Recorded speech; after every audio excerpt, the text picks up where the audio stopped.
Oui. Voilà. Silence. Chut. Quand le diable parle, on boit ses paroles. Voilà. Parfait.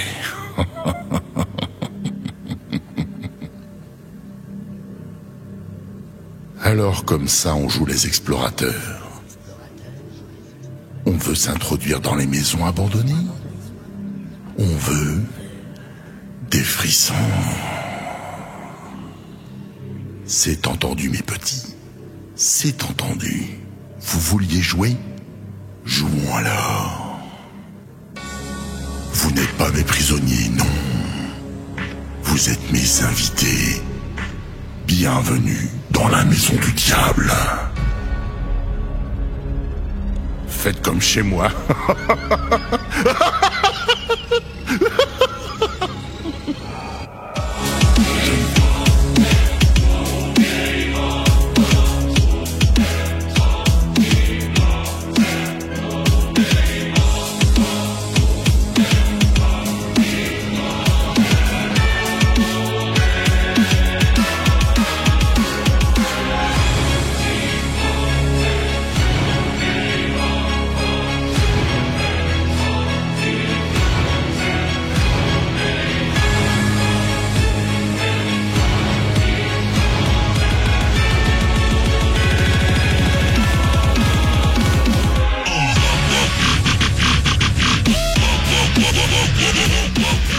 Radio D2Cap, on vous avait promis une émission différente de d'habitude, une émission un peu surnaturelle.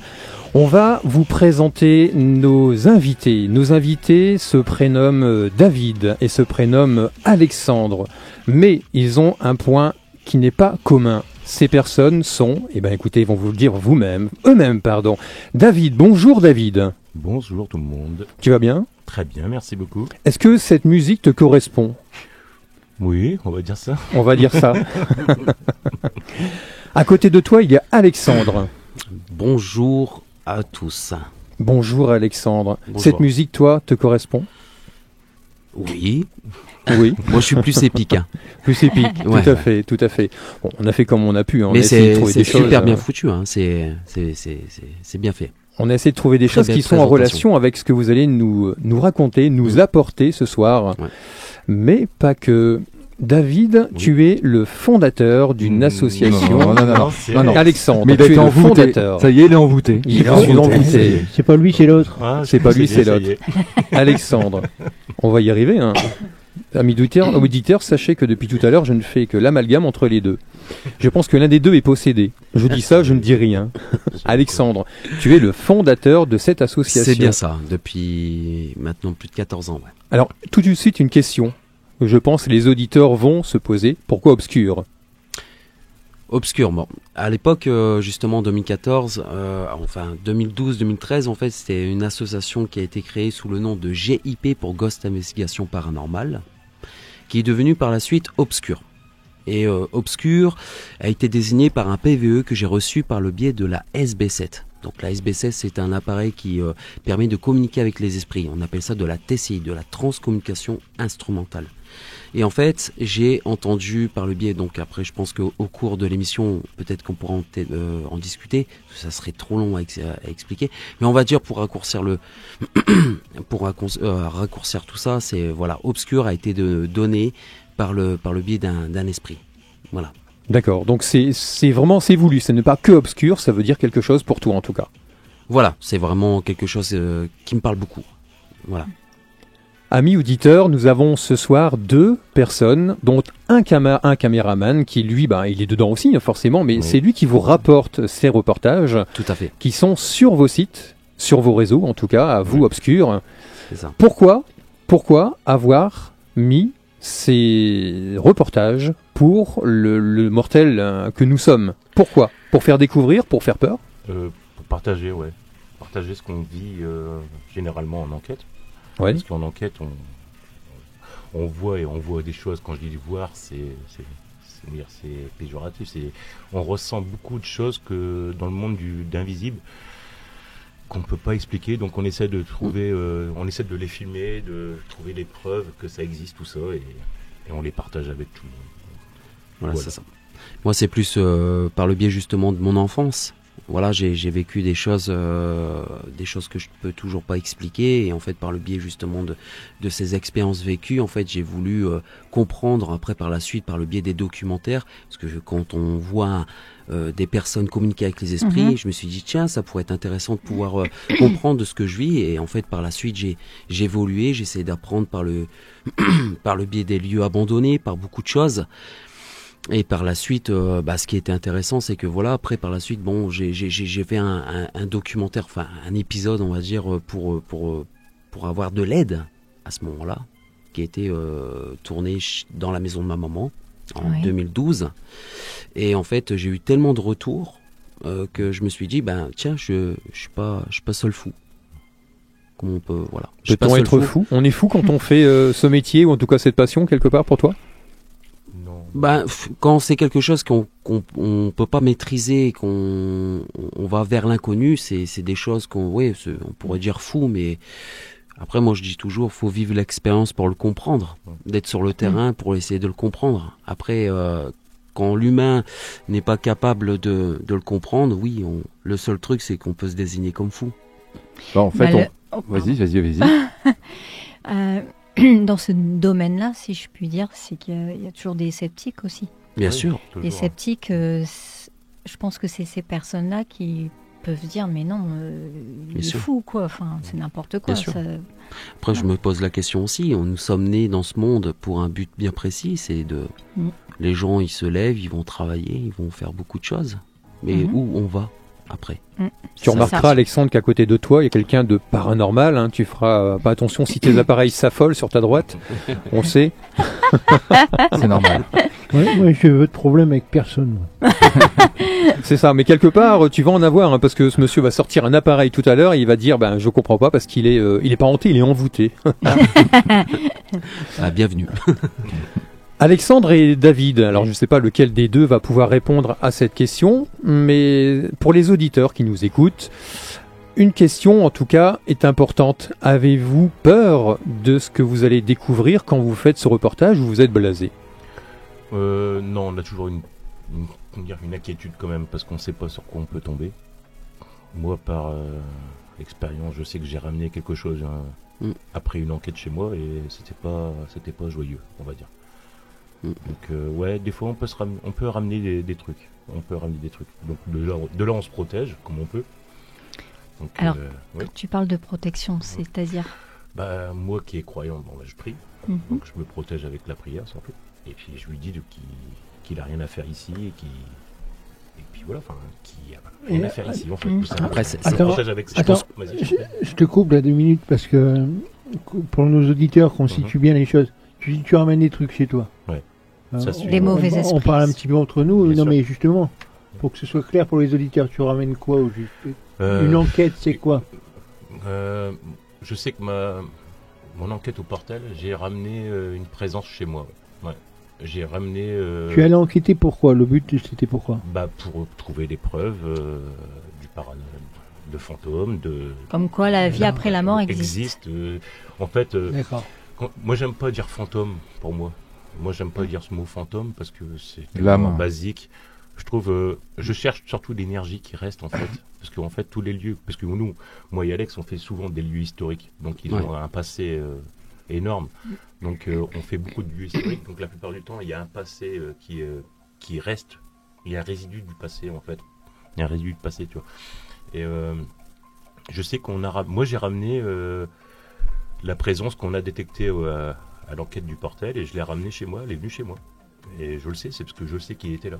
Et, bizarrement, 6 mois après, on a fait une émission de radio aussi à Calais, et sur qui on est tombé sur la petite fille du gardien qui était là-bas. Voilà. C'était incroyable. Je te dirai quelque chose après. Ok. Pour l'enquête qui vient de désigner, c'était The David Hall, ce qui veut dire la mairie du diable. Et en fait, c'était la mairie du Portel. Ouais. Voilà, on a été faire une enquête à la mairie du Portel. Et en fait, moi, à la base, quand j'avais été faire une réunion avec Monsieur Barbarin, et que je le remercie encore d'ailleurs s'il m'écoute, Monsieur Barbarin, voilà, à la base, j'ai été parti pour faire une demande pour aller au fort d'Alprec, par rapport à son lieu historique. Et son lieu, il était construit par Napoléon III et qui a servi justement par les Toldes, par les fortifications Toldes et après par la suite justement par rapport aux Allemands. Et en fait, bizarrement, moi, il faut savoir, je suis enquêteur, mais à la base, je suis quelqu'un qui, je veux pas dire médium. Je pense que j'ai un don. Tu as un don. J'ai un don de pouvoir ressentir l'atmosphère du lieu, savoir si elle est mauvaise ou pas. Et je sais s'il y a des femmes, des hommes, j'arrive à le déterminer, mais je les vois pas. Je les entends. Et là, t'es bien? L'atmosphère en lui-même, je peux. C'est bizarre, mais oui, je me sens très très bien dans cette maison. Mais on sent qu'il y a une maison qui a eu un dur vécu quand même aussi avant. Mais ça. Mais je vous explique, je vous dirais, il n'y avait pas un calage blanc avant. C'est la phrase mythique d'Obscur, ça. Mais ça, non, mais c'est vrai qu'après, par la suite, Monsieur Barbarin, en fait, m'a donné l'opportunité de pouvoir enquêter dans cette mairie. Et ce que j'ai pu découvrir à l'intérieur, il faut savoir que nous, on se renseigne sur le côté de l'histoire, on va dans les archives, on tient des livres datant de plus de 300, 400 ans. On a des archives, des recherches approfondies comme une enquête policière pour essayer de déterminer ce qui est décédé dans ce lieu ou pas. Et en fait, effectivement, on tombe sur des réponses favorables en fonction de l'histoire appropriée.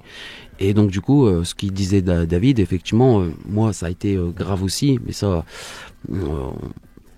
on a eu une certaine énergie, un certain toucher qui nous a déstabilisés totalement après de l'enquête.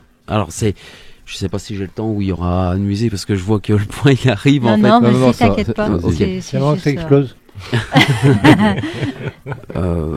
Par exemple, nous, moi et David, nous, quand on fait les installations de matériel, en fait, pendant l'enquête, on a à 20h, on ferme toutes les lumières. Déjà à la base, toute l'après-midi, on fait les interviews et tout sur 2 jours.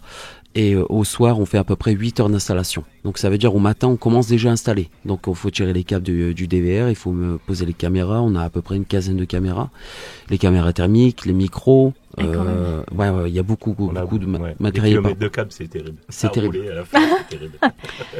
Et donc du coup, il y a Sly qui est en pause, on va dire en congé, en congé 6 mois, mais qui va revenir, je pense, parce que lui, il a arrêté parce que il sentait que c'était trop. C'était trop pour lui. Il a trop entendu de choses, il a trop vu de choses. Et le problème, c'est que ça interfère avec sa vie, où ça a amené sur des séparations, sur beaucoup de choses. Et je respecte son choix, mais je sais qu'il va revenir parce que ça fait partie de sa vie. Ces choses-là, l'aventure humaine, en fait. Et en fait, quand on a enquêté dans la mairie, en fait, déjà l'atmosphère avait totalement changé. Premier étage, déjà, on a commencé déjà dans les interviews, les bruits de pas à l'étage. Quelqu'un qui a couru dans les escaliers et sachant qu'en fait il y avait personne. Et en fait, les alarmes se sont tous déclenchées. Donc j'ai appelé le gardien pour savoir qui était dans cette mairie. Il m'a confirmé qu'il y avait personne.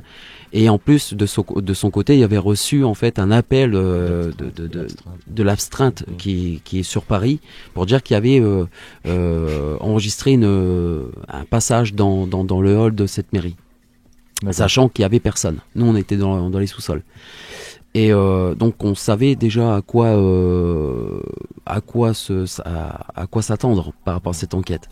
Et au premier étage, en fait, on a eu cette sensation de toucher. Donc je l'ai senti dans un premier temps, et le lendemain, Paul, je dis n'importe quoi, le lendemain, dès 3 secondes, même 1/1000 de seconde, David l'a ressenti.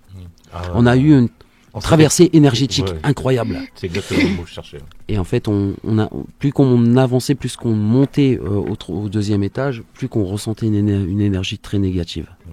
La poutre aussi. Donc le froid, l'observation.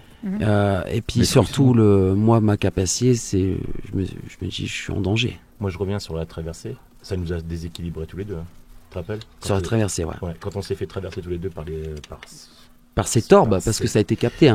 Et par cette énergie. Ça a été très très compliqué. C'était très violent d'un coup.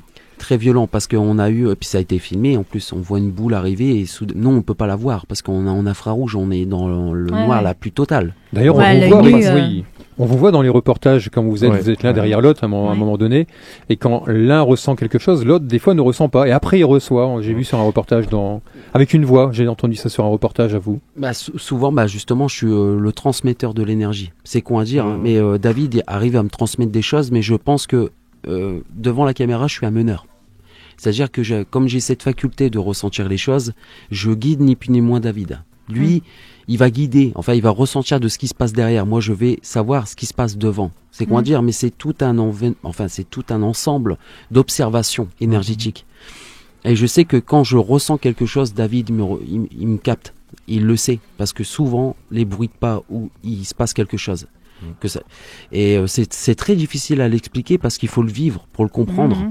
Parce que souvent, c'est par le biais de... Je vais parler, soudainement, je vais m'arrêter de parler. Et je vais être ailleurs. Et souvent, ça fait mouche. Il se passe quelque chose. Mais je l'ai vu, ça m'a...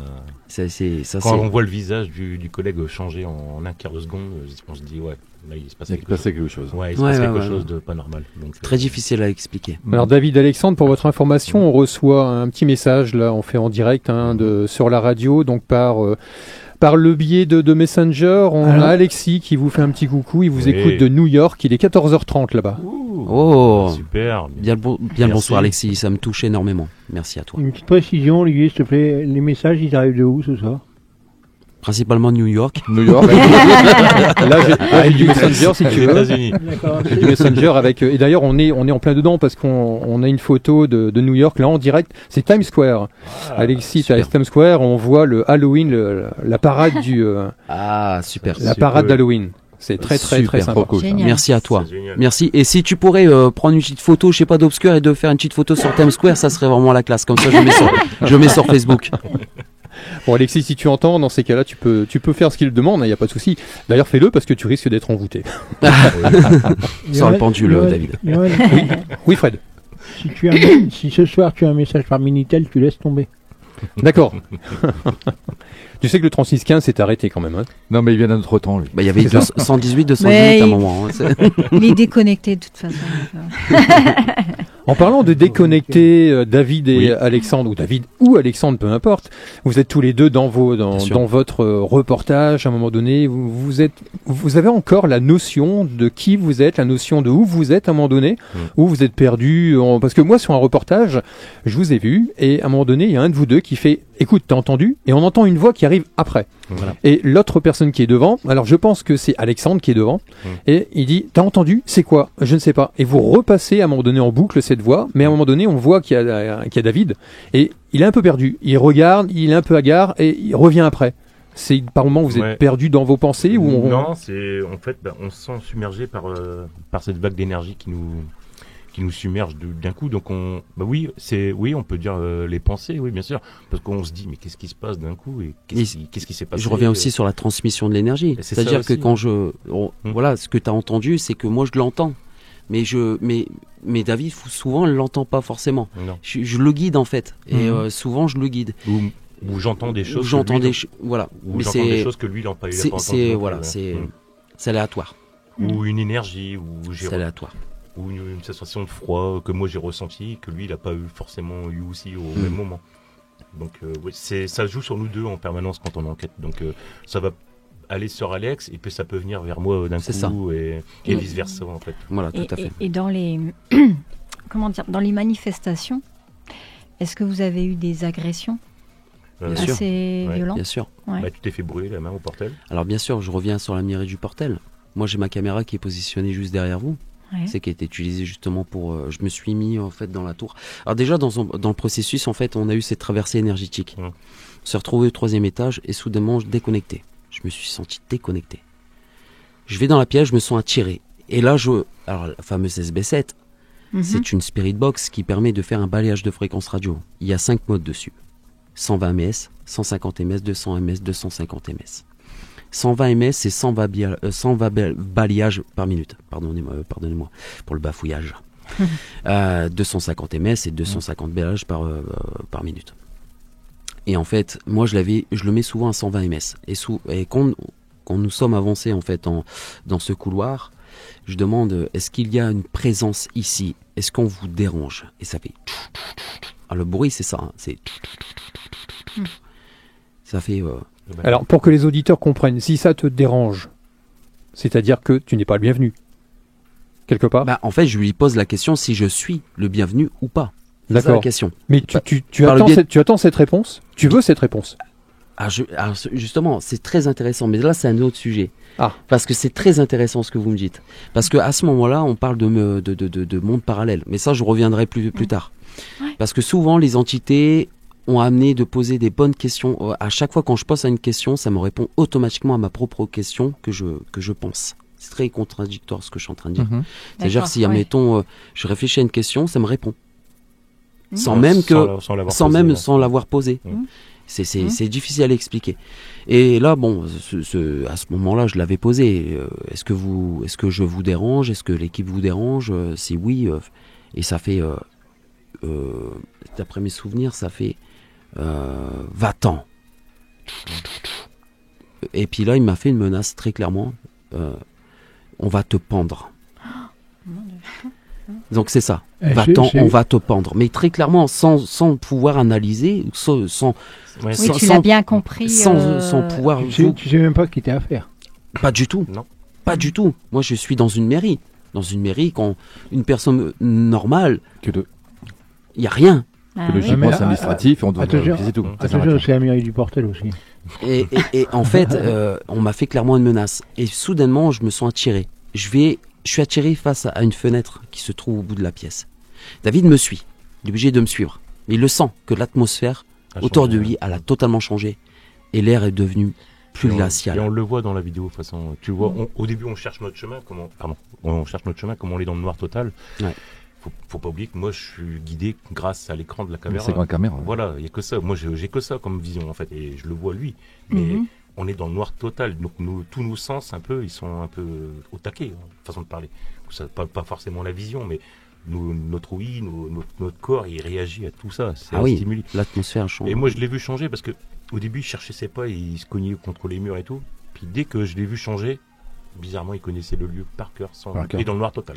Dans le noir total, c'est ça qui est très perturbant. Et ça sent pas bon. Puis, même l'utilisation, vous me mettez dans le noir, je sais le démarrer, je sais la manipuler, je sais la régler.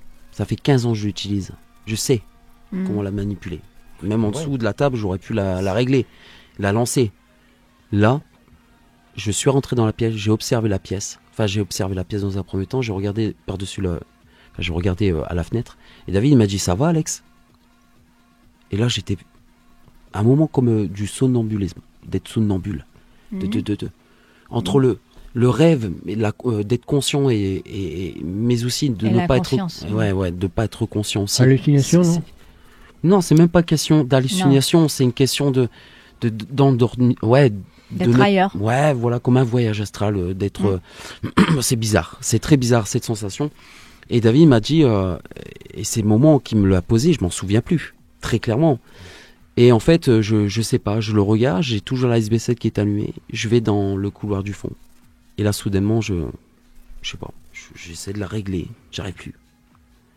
Et je vais mettre au moins 10 à 15 secondes pour essayer de le poser sur un carton. Puis j'étais plus là du tout. Et en fait, plus j'avançais dans mes enquêtes, plus je commençais à menacer David. Bah oui. Et du fait, mais ça va Alex, mais de toute façon, avec un regard... mais je peux pas dire que c'est de la possession.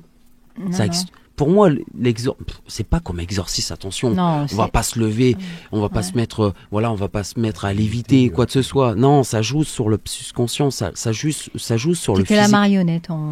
C'est bizarre, c'est très particulier. Tu sais, à force de jouer à ça, on devient à force la marionnette. Et c'est très compliqué. Et là, je suis amené à de faire des choses que je fais pas particulièrement en enquête. C'est de pouvoir m'isoler en enquête. Et souvent quand je m'isole, j'ai toujours une caméra en face de moi, une caméra DVR où Sly, de son poste de QG, puisse me voir par sécurité. Parce que s'il se passe quelque chose, il vient me chercher. Et voilà. Sauf que là, je me suis retrouvé dans le grenier à monter quand même une tour où j'étais isolé de la caméra. J'avais juste une autre caméra qui était celle-là et qui filmait, mais il n'y avait pas de retour de son, pas de retour de... Et là, en fait, j'ai complètement eu une intercation incroyable avec une entité. Et j'ai dit, est-ce que vous êtes là, etc. T'en as eu 3. Plus que ça. Qui êtes-vous? Une femme. Une femme, une intercation.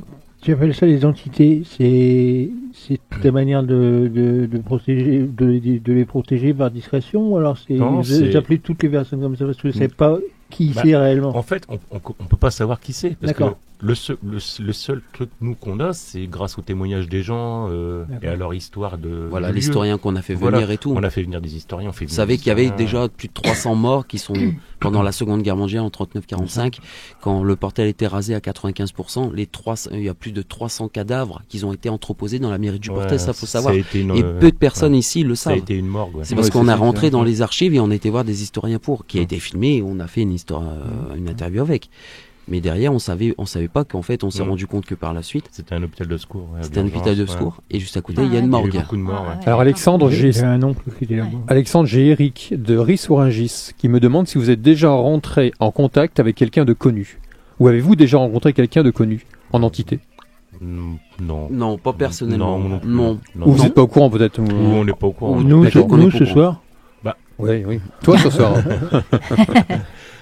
Donc non, pour vous ne savez pas en tout cas si c'était quelqu'un connu, en tout cas si l'entité était connue. Vous pouvez pas le savoir? Ou vous ne cherchez pas à le savoir? C'est pas qu'on le sait, parce que c'est pas le sujet de la question en fait.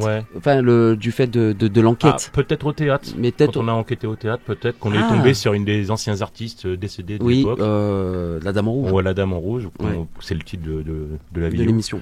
Et et il s'avère qu'en fait on est rentré avec une ancienne artiste, en contact avec une ancienne artiste qui est toujours là et qui regarde les spectacles en permanence, qui est à sa place. C'est bizarre. Parce qu'on a fait le théâtre Montsigny aussi. Ouais. Et moi je peux parler en connaissance de cause. J'y ai dormi pendant plus de 20 ans au théâtre, donc tous les étés je dormais là-bas. Donc il s'est passé pas mal de choses. Puis après c'est un peu grâce à ça que je suis rentré en contact avec Alex.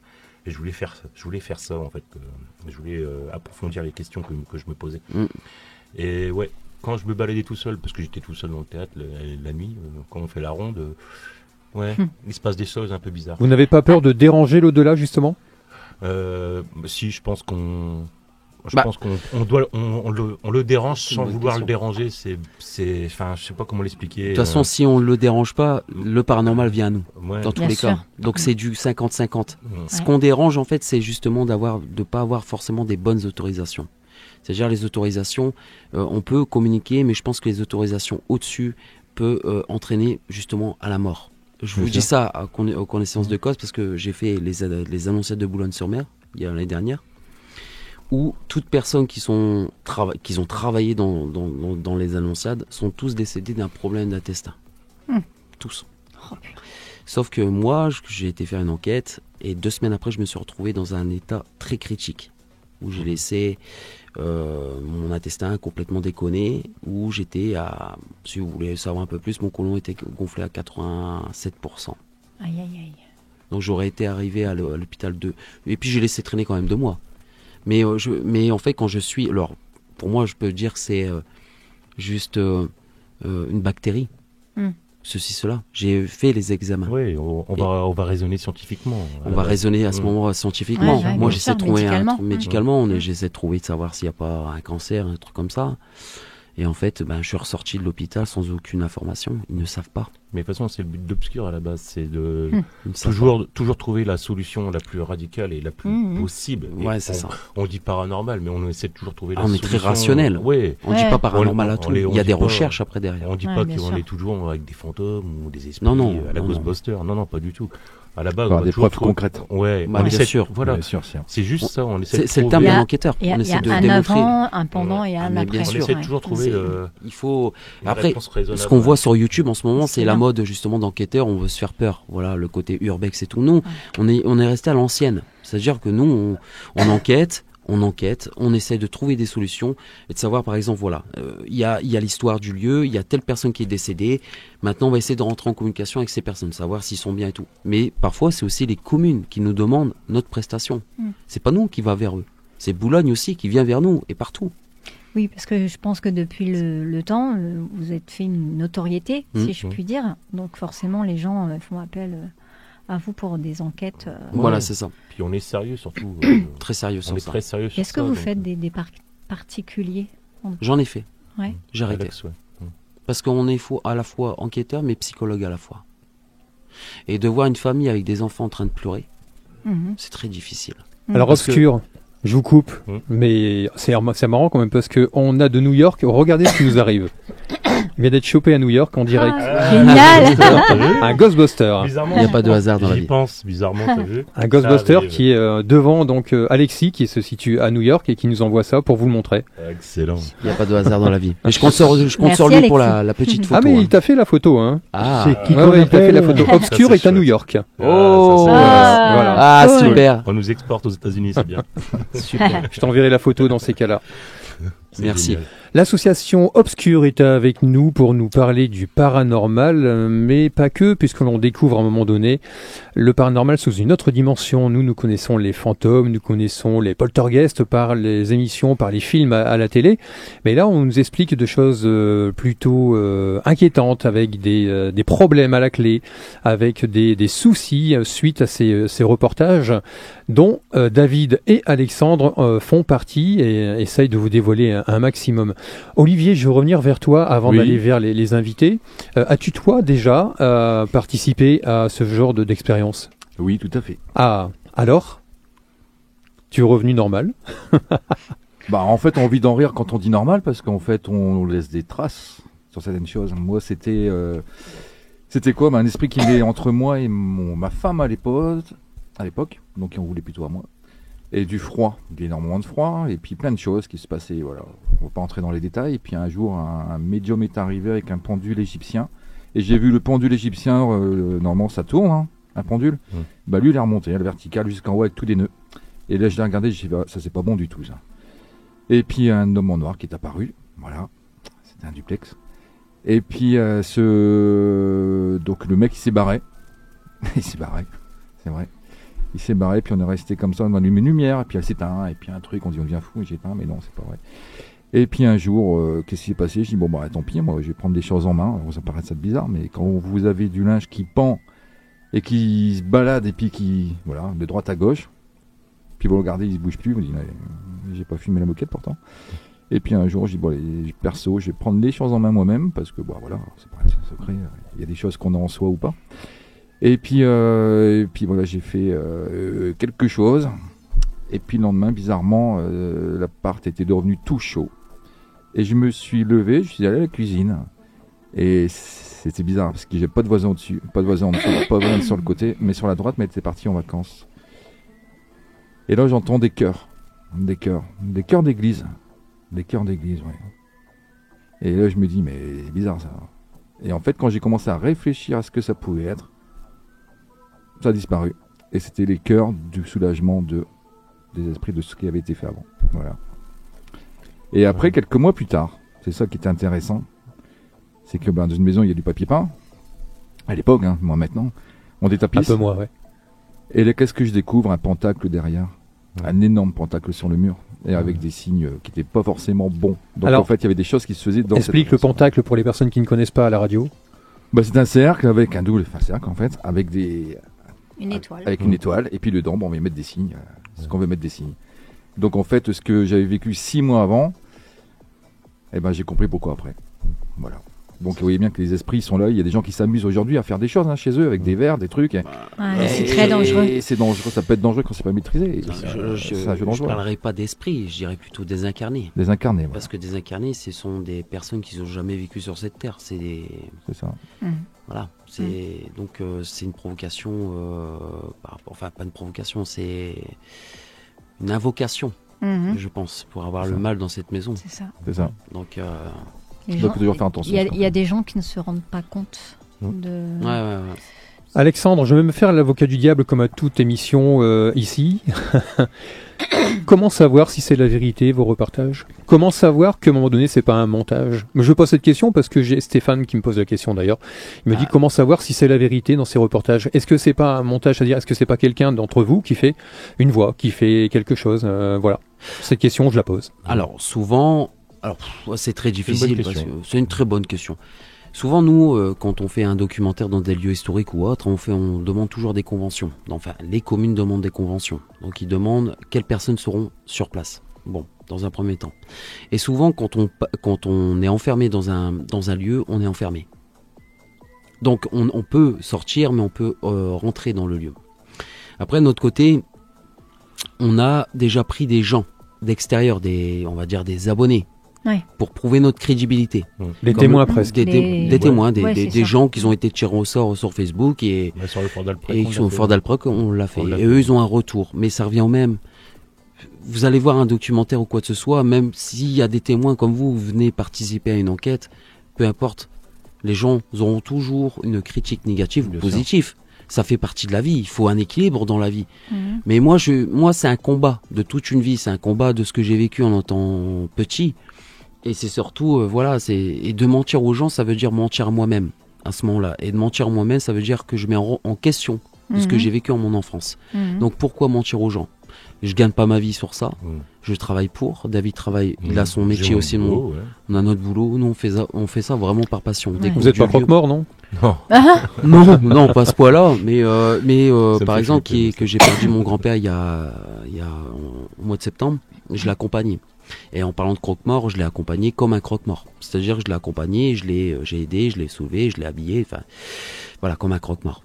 Et je vais pas dire ça m'a plu, mais ça me permet d'avoir un repos spirituel. Ça veut dire qu'en fait, à force de parler avec des gens décédés, on est plus harmonieux avec les personnes qui sont mortes physiques. Et c'est très difficile. Enfin, je sais pas si vous me suivez.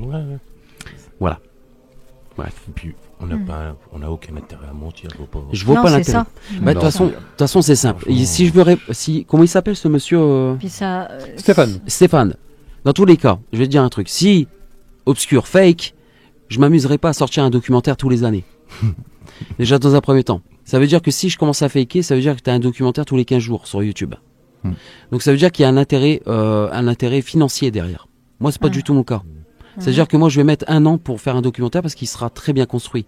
Avec de l'histoire, avec des recherches, et c'est surtout avec une diffusion au cinéma qui permet d'avoir le lieu et d'avoir des gens en contact en face de moi. Parce que ça veut dire qu'en fait, moi, quand je fais un documentaire, tous les documentaires ont toujours été diffusés devant un public, devant 80, 200, 300 personnes, 400, 500, où là, il y a un retour positif ou négatif. Mais c'est-à-dire que là, je suis confronté aux gens.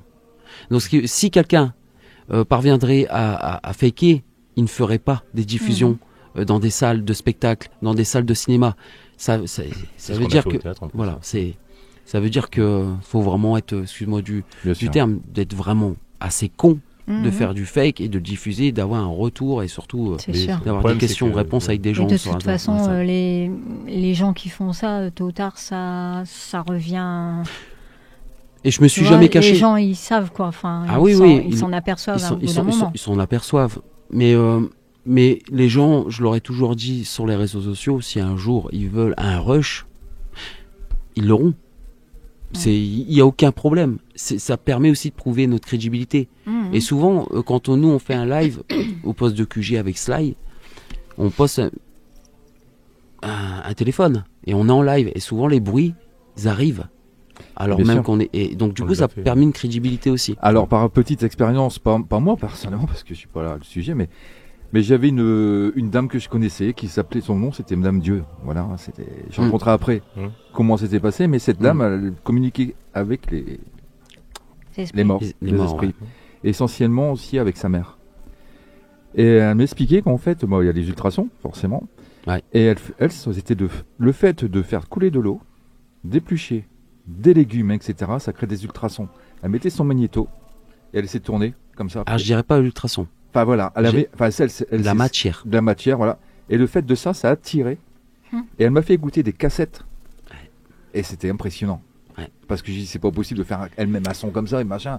Ouais. Et je voyais que cette dame était sincère. Et on entendait des petits morceaux de voix, des petits trucs. Et puis après, elle décryptait ce que ça pouvait dire. Mais c'était vachement intéressant, quoi. Et nous, on a un enregistreur magnétophone des années 70. Ce qui a été utilisé dans les films des Warren. C'était ce code de magnéto.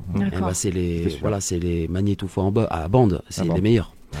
Et nous, pareil, Sly au Château Calonne, on posait des questions et lui avec un crayon faisait.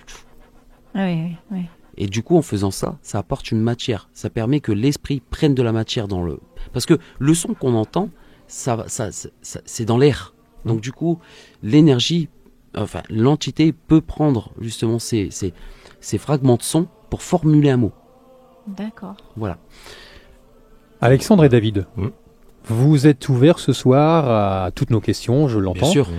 Si je vous en pose une autre, pouvez-vous me répondre? Avez-vous déjà été demandé ou mis en relation pour aller pour l'église, pour le diocèse, ou en tout cas pour l'église en elle-même? Et sinon, le feriez-vous? Moi, je le ferai. C'est un devoir. Ouais. Si un diocèse... Pour vous, une corrélation entre ce que vous faites et l'église? C'est-à-dire que quelque part, vous pourriez vous retrouver? Le paranormal ne fait pas partie de la religion. C'est deux choses différentes. Voilà, on y arrive. Ça, c'est bien. Parce que le paranormal n'est en aucun rapport avec la religion. Rien. Le paranormal désigne quelque chose que l'humain ne peut pas expliquer. Ouais. C'est ça la différence. La religion, c'est autre chose, c'est un autre débat. On ne peut pas associer.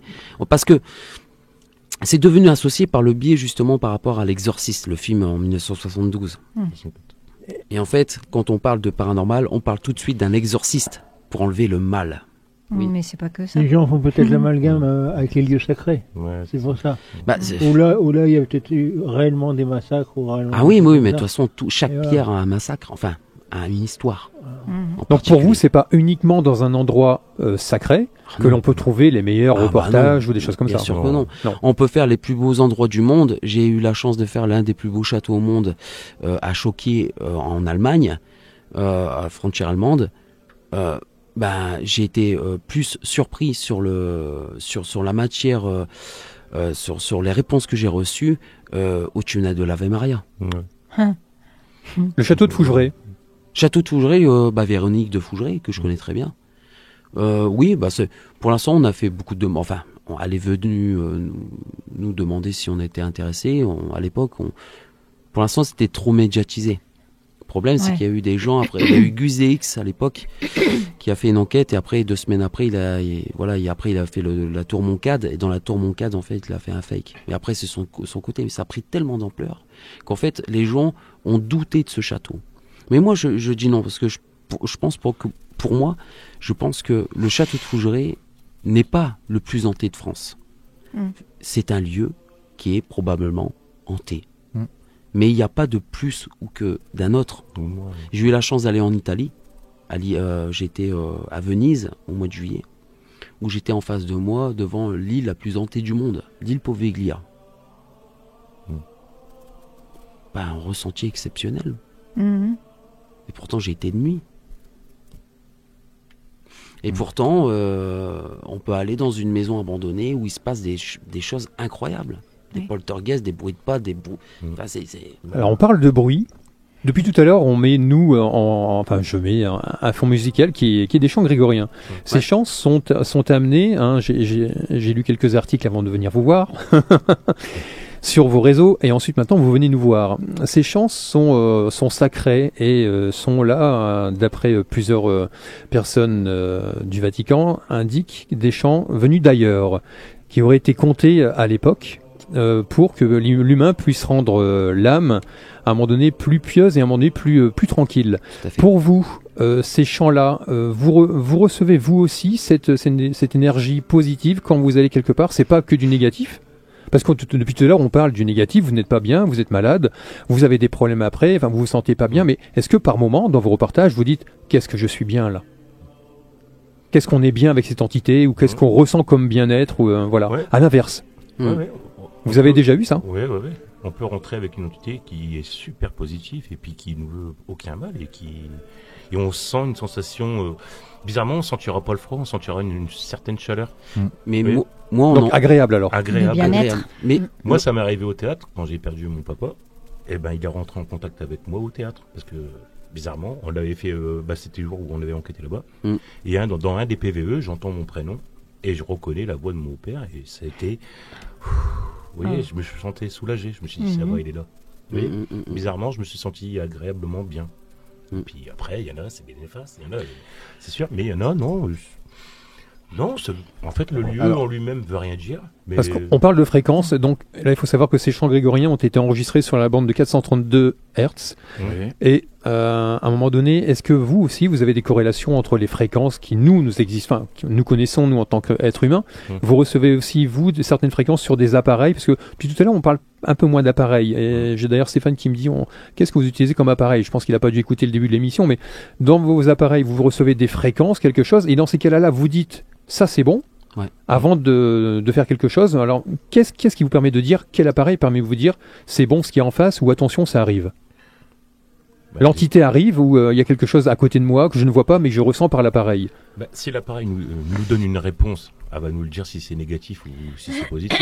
Oui. C'est de la façon, c'est comme si vous me posez une question, si je vous dis non, il y a un ton, il y a une certaine une vibration. Ouais. Vous décryptez cet appareil alors. Ouais.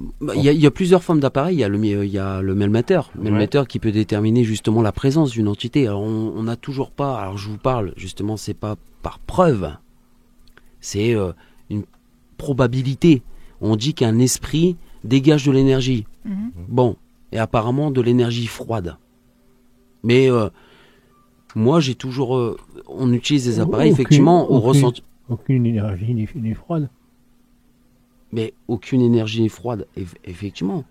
Mais pourquoi alors du coup, quand on communique avec quelque chose et on ressent quelque chose, on a cette sensation de chair de poule, cette sensation de froideur, excusez-moi, de froideur autour de nous, ça dégage quand même quelque chose. Je pense que je parle pas de côté. La froideur ne vient pas de l'électrostatique. Je pense que ça vient de l'atmosphère. Ça vient en fait de l'absorption énergétique de l'entité qui peut prendre, qui peut puiser. Mais ça, on le voit quand on change de pièce. Il suffit comme je disais tout à l'heure, comme je l'ai dit en antenne chez moi, l'été, il fait 40 degrés dans la maison. Il suffit que la présence est là et vous vous retrouvez avec une sensation de froid. Mais ça nous a déjà arrivé. C'est terrible. On peut changer juste d'une pièce à l'autre, tout simplement. Par preuve, une caméra thermique. Qui peut... une caméra thermique pour dire que c'est pas réel. Quand vous voyez qu'il est dans la pièce, il fait 31 degrés, et puis soudainement, vous voyez une masse bleue apparaître, et qu'il y a 15 degrés, il y a un problème. Et pourtant, on n'est pas au niveau d'une fenêtre. Et cette forme, vous la voyez qui bouge dans ces cas-là, sur cette caméra? Alors souvent, ça m'a déjà arrivé, mais c'est très... ça bouge, mais c'est très difficile, parce que déjà, la qualité n'est pas exceptionnelle. C'est des FLIR. Je ne sais pas si vous connaissez les FLIR. La marque FLIR, marque FLIR. Donc, c'est pas des qualités extraordinaires. Pour avoir une qualité extraordinaire, c'est 10 à 15 000 euros. Mais on n'a pas le budget pour dépenser 15 000 euros. C'est près d'une bagnole. Donc, je pense qu'il y a des choses à payer dans la vie qu'une caméra FLIR à 25 000 euros ou 15 000 euros. Mais quand on filme, j'ai déjà eu des choses qui ont bougé. Ça a paru peut-être une seconde, et 2 secondes plus tard, c'est parti. Mais c'est du statique, c'est-à-dire que la caméra elle est posée sur un trépied. Ça bouge pas. Donc voilà.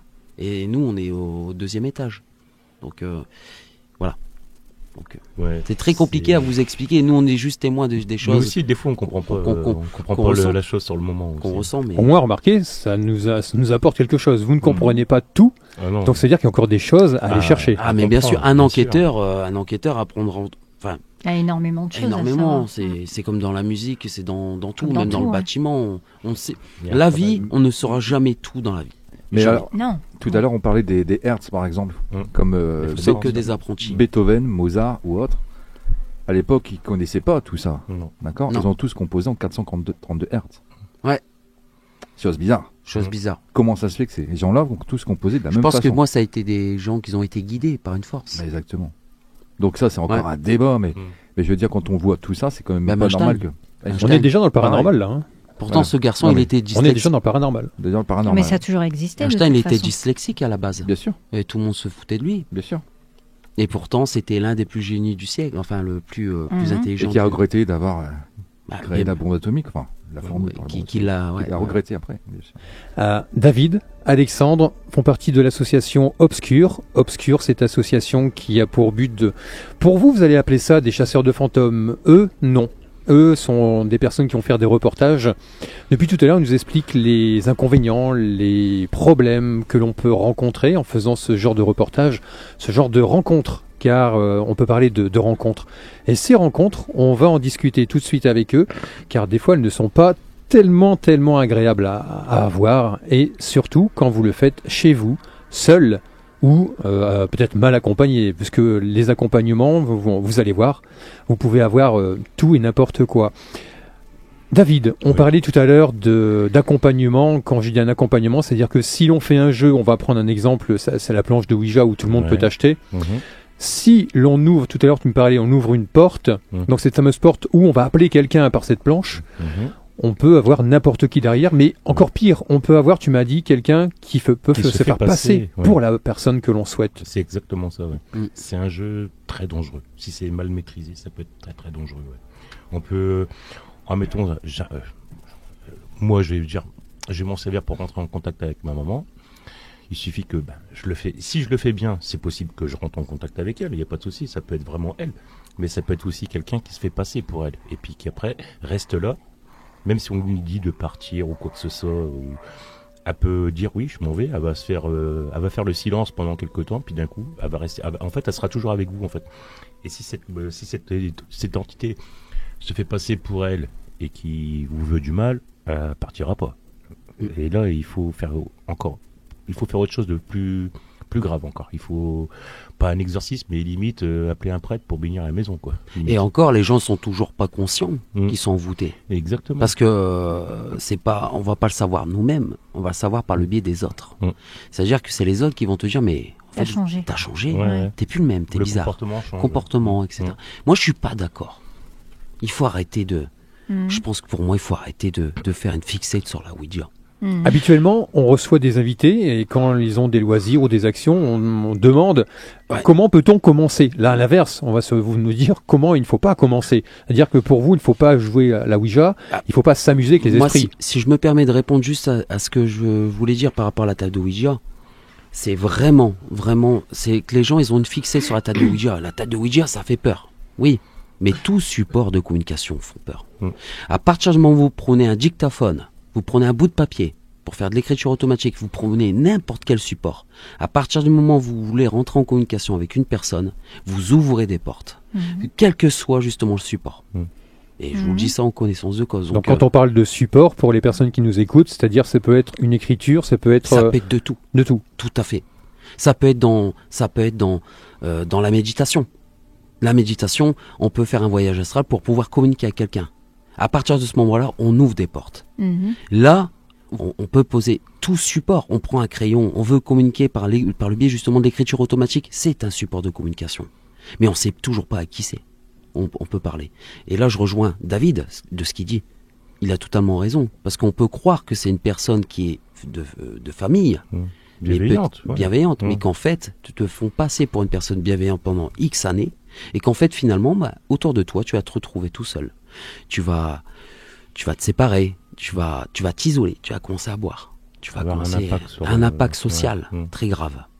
Et en fait, il est trop tard. Pensez-vous que nos amis haut placés, que l'on peut entendre au gouvernement ou autres, et j'en passe, se servent de ce que vous nous dites depuis tout à l'heure, puisque ces forces obscures et occultes, quelque part, ont assez de force pour faire changer des destins. Mais bien sûr, ils ont le pouvoir. Et c'est même pas eux qui ont le pouvoir. C'est quelque chose de bien plus au-dessus. On parle des Illuminati, on parle justement de les francs-maçons, on parle de beaucoup de choses. Moi, j'y crois beaucoup.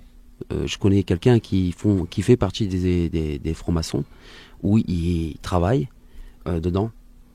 Son grand-père, il était dans la franc-maçonnerie, où ils ont un rituel et un savoir-faire que l'humain, nous ne pouvons pas comprendre. C'est-à-dire qu'ils ont des droits politiques. C'est un autre sujet. Ça va un autre sujet. On part loin là. Mais ça va très loin. Mais pour avoir le pouvoir de la Terre, dans ce monde, je pense que les politiciens comme Macron, etc., sont amenés. Je pense qu'ils n'ont pas forcément le pouvoir à 100%. Olivier, on revient sur ce que dit depuis tout à l'heure Alexandre. On avait discuté ici dans cette émission de la franc-maçonnerie, des sectes, des services un peu, pas secrets, mais presque occultes du gouvernement. Bon, peut-être que demain on va fermer, on verra bien, mais si on en parle ce soir. Brad Pitt, Angela Jolie. Voilà. Olivier, Mel Gibson et compagnie. Voilà, c'est ce que tu avais fait. T'as un point rouge, Olivier, là, sur ton truc. J'ai un point rouge sur mon front. C'est pas Olivier, Olivier, il est là-bas, en face de toi. Souvent, ces gens-là, ils ont fait fortune, ils ont gagné le pouvoir grâce à ce qu'ils disent dans les émissions de radio ou dans les émissions de télévision, qu'ils ont donné un pacte avec le diable. Bien sûr. Alors, on en parlait. Alors, justement, de toute façon, je vais fâcher quelqu'un, là. De l'île d'Echten. D'accord, avec tout ce qu'il y a, et puis les pactes qu'il y a pu avoir. Et dedans, on trouve une liste de chanteurs, de chanteuses, etc. Et justement, alors, ce que je veux dire, attention, je vais en fâcher beaucoup, hein, surtout une à ma droite. Ah, ça y est. Que, justement, la fameuse Céline Dion, par exemple, bien sûr, qui aurait fait un pacte bien sûr. avec le mauvais, et qui après aurait renoncé à ce pacte. C'est-à-dire qu'elle a fait son pacte, mais elle ne voulait plus entendre parler. Ouais. Donc elle le paye avec sa maladie. Avec sa maladie. Voilà, ça c'est des choses occultes qu'ils ont pu là. Et d'ailleurs, dans une de ses chansons, elle met bien le mauvais en vue. En vue, ouais. Dans un de ses clips. Mais ça devient très flagrant parce que les gens, soit sont assassinés, soit ils sont. Mais faut pas faire ça. Faut pas pacter ou quoi que ce soit. Alors aussi la pyramide du Louvre, parce que la pyramide du Louvre aussi c'est symbolique. Ouais, mais pourquoi notre président, enfin le clown, ouais. Le jour des élections, la pyramide du Louvre, qu'en fait en dessous il se passerait des choses. D'ailleurs des journalistes, Carl Zero ou autres, qui en parlent. Tout ce qui peut se passer, les sacrifices qui peuvent se passer sous la pyramide du Louvre. Et aujourd'hui, quand ils en parlent, ces gens-là n'ont plus de télé. Ouais. Bah non. Ils font leur chaîne à part. Ils sont interdits. Tous ceux qui en ont parlé sont interdits de télé maintenant. Ouais. Donc pourquoi les interdire si ça serait pas vrai? Ouais. C'est. Ouais. Voilà. Ouais, je suis d'accord. Mais il y a plein de choses qu'on sait pas. En rapport avec tout ça. Mais on le voit de tout. Maintenant, on le voit de plus en plus. Hein. Et le montre à la télé. Dès qu'on voit un truc à la télé, et ils se cachent pas pour faire leur signe quand ils sont sur des photos, bien sûr. Etc. Ouais, puis, ça c'est décrypté aussi. Même Rihanna, maintenant ils font des signes qui représentent le diable en fait. Et effectivement, ces gens-là, ils vont.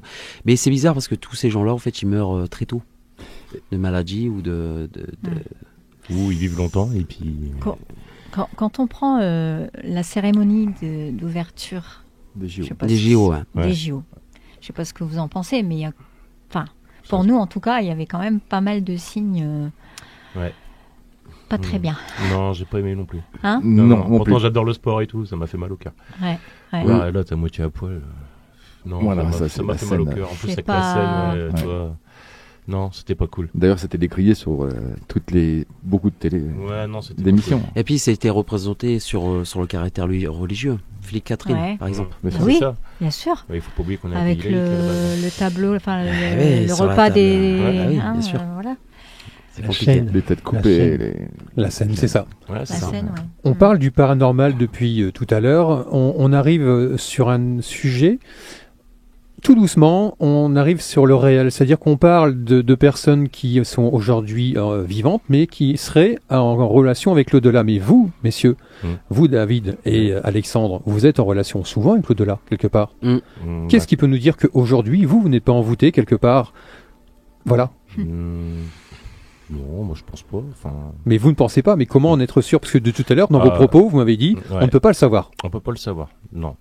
Après, on le voit par rapport aux autres, si on change ou...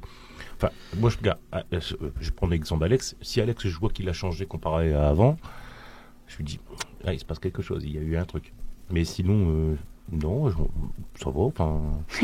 Moi, ça va. On s'est perdu de vue pendant un certain moment, mais je pense que la décision de cela, lui, il l'a pris. Lui, pas il l'a pris, lui. T'es toujours dedans, plus qu'avant? Moins qu'avant. Suite à mes soucis de santé par T'as pris du recul, peut-être. J'ai pris du recul. Je suis beaucoup plus sage, spirituellement parlant. C'est-à-dire que je ne tenterai plus le diable. Dans le sens que attention, je suis pas dans le côté obscur. Attention. C'est juste que j'ai une manière de pratique qui est trop hard. Dans le sens que j'aime bien, par exemple, approfondir. Quand je veux avoir des preuves qui sont très concrètes, j'essaie de m'isoler dans des endroits très difficiles comme la morgue, Oh non, t'es sérieux là? Oui, tout à fait. Et on l'a perdu. Il y a un problème sur la playlist, je pense. Non. On a définitivement perdu Johan. Et donc du coup, je suis perdu. Vois sur ton chemin. Voilà, bah je suis bien sur mon chemin, du coup. Ouais. Alexandre, aujourd'hui, on t'a reçu, tu as gentiment raconté des choses que personne ne peut vivre à part toi. Puisque c'est je pense que toutes les personnes peuvent le vivre, mais différemment. Différemment. Là, vous les cherchez quand même quelque part. C'est pas le chercher. Ah bon? C'est pas pour moi. Je pense que c'est pas. Bon, je suis pas trop d'accord. C'est le chercher, oui, non. Je pense que parfois on est appelé. On est appelé parce qu'il y a des entités qui ont besoin d'aide aussi. Et tu t'enfermes dans une morgue tout seul, mais si tu vas pas les chercher, quoi. Ouais, c'est ça, ouais. Non, c'est parce que j'aime bien d'être en harmonie avec eux. C'est ça la différence. Je veux pas provoquer. J'aime bien de me remettre en question. Enfin, pas me remettre en question, mais de me mettre en situation avec eux. Me dire, vous êtes mort, moi je suis physique. Je n'ai plus physique, mais je suis présent avec vous, je suis avec vous. Merci David, merci Alexandre. Merci à vous, merci à toutes les pour ce que vous faites. N'oubliez pas, on donne les réseaux, des adresses pour aller vous voir. Facebook, entre autres. YouTube. Ouais. Ben, en fait, quand monsieur vas-y, je t'en prie. Alors, ça sera sur YouTube, vous marquez obscur.paranormal. Voilà, pour aller plus vite. Et puis après sur Facebook, Obscur Paranormal. Après vous allez sur Google, marquez Obscur Paranormal, vous nous trouvez tout facilement. Ouais. Voilà. On vous trouve partout, on vous voit à beaucoup d'endroits. Ouais. Êtes-vous les élus à un moment donné du peuple humain, comme certains enquêteurs, pour pouvoir faire parler les entités ou pour pouvoir parler aux entités? On ne sait pas. Peut-être donner un message. Transmettre aux gens.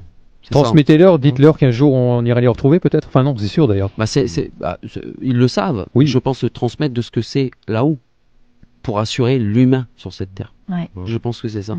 Et on recherche tous l'assurance de ça après. Oui, voir ce qui se passe après. C'est cette réponse-là qu'on cherche aussi d'un côté. Je pense que même le jour qu'on pourra le prouver, les gens n'y croiront pas. Ouais. Mais c'est ce que je disais tout à l'heure. Il y aura toujours des sceptiques. C'est peut-être mieux de pas le prouver. Non. On n'est qu'un passage sur Terre. Il faut attendre la surprise en fait. Voilà. C'est ça. Radio des deux caps, Obscur, David, Alexandre. Bonne soirée. Merci à bonne soirée. Merci, bonne soirée. Salut.